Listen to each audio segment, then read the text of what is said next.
Welcome S home recipe. मुझे नहीं आसी कटलेट जहाँ को बंधकोबी छणा पत्रकोबी छणा मध्य कहुए। देखिपे केते सुंदर देखा जाउछि आम कटलेट टी। खाइबा को मध्य टेस्टी हेजी। वीडियोटी पसंद आसिले लाइक एंड सब्सक्राइब करदेवे। चलतु जानबा यार रेसिपीटी। मु फाळे पत्रकोबी, खंडे गाजर, 2टी कंचा लंका, खंडे अदा, गोटे मुंडा रसुण नहीं। मुझे भाव में पनीपरिया काटी नहीं। कंचा बादाम को मु तेल टे भाजी देइछि। मु एहीपरि भाव में गोटे बड़ पात्र नहीं जहाँ गोलेबा सहज हेब। मु फास्ट पत्रकोबी पकईछि ताहिरे।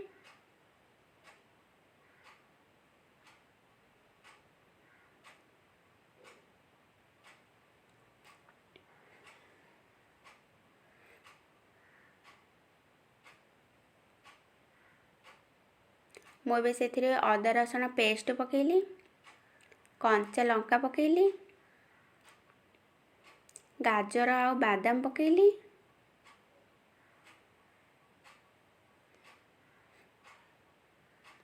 मुझे मापिकी रखा गोटे बेसन पकेली,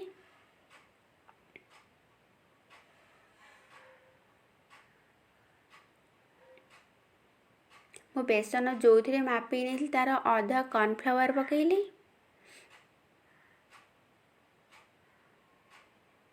स्वाद अनुसार लुण, आधा चम्मच लंका गुंड, हाफ चम्मच हल्दी गुंड,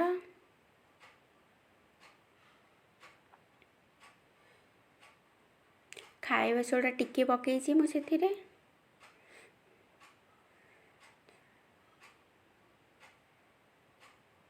मसला गुंड आधा चम्मच,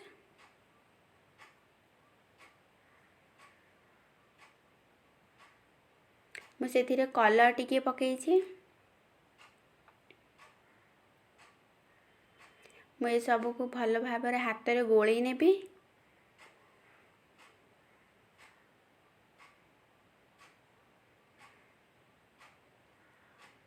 मु एहीपरि भाव में सबुतिक गोलई नहीं।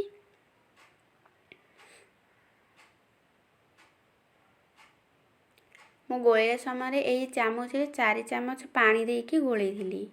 मुझे किसी समय ये गोला को छाड़देवी तापर छाणी।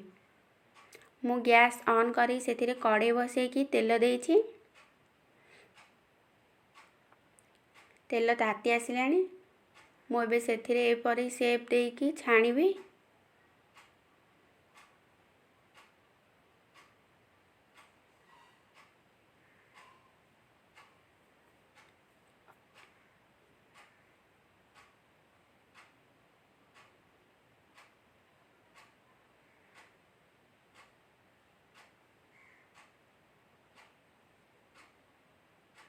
मु गोटे गोटे करी पकाउछि सेथिरे टिके छाड़ी छाड़ी पकेइबे।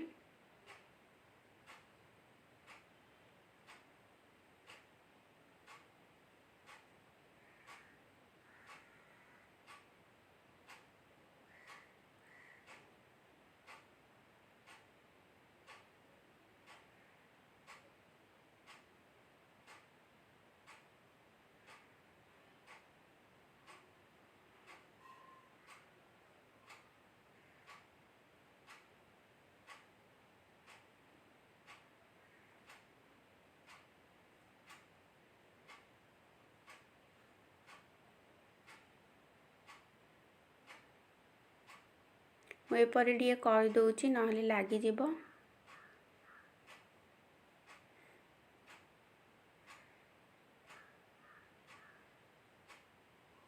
गोटे पट सिझी आसिलानी। एबे आमे आर पटटी सिझेइबा।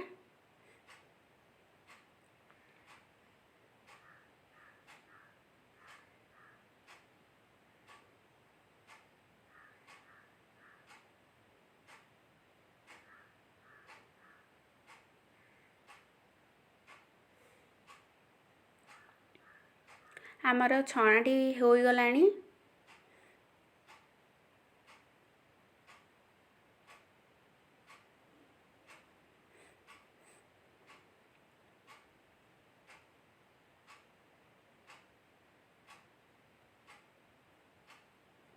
आमर कटलेटटी रेडी हो गलानी।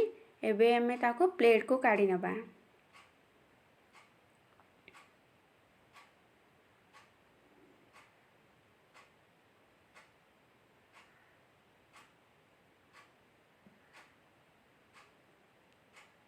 रेडी हो गला आमर एबे कटलेट।